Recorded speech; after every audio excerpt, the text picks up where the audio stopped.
Hi, this is Adrian from the shortest class ever. Welcome to our class on product photography for entrepreneurs. Remember, the shortest class ever is a practice-based system, so follow the classes logically to get the results you want. If you're watching this on YouTube, you can get the whole system for just $3.50. Use the code I saw it on YouTube, as you see it right here, like there.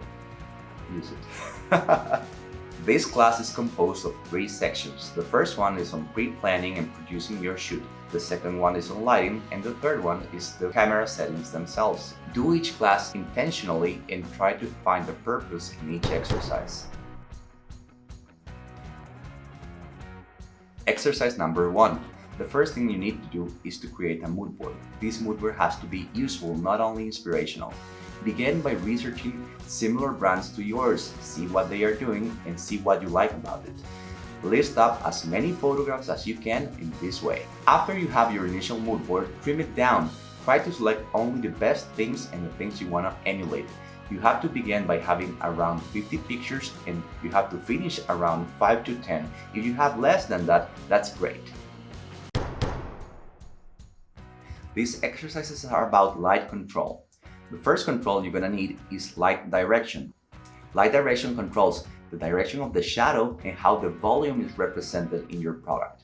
If you have control over your light source, set your camera still and take your light and go around your product and see how it behaves.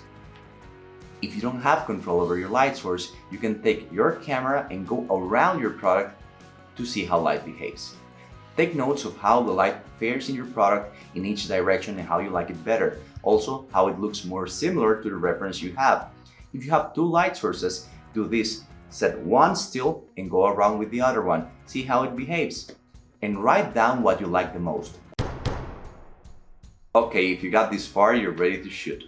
Remember, if you get this far without proper planning, you will need to track back, so make sure you have all your lighting information, all your art information, and everything you need before starting to shoot. The first thing you're gonna take control of is exposure value or compensation. Before trying to figure out exposure, take your reference and mind how dark the shadows are and how bright the highlights are. If the shadows are too dark, it means it's probably exposed for highlights. If the highlights are too bright, it's probably exposed for shadows. If you're using your camera, use the mode A or AV. If you're experienced with the M mode, that's fine. I prefer A or AV. Find this icon and test +1, +2, and -1, -2. Shoot away.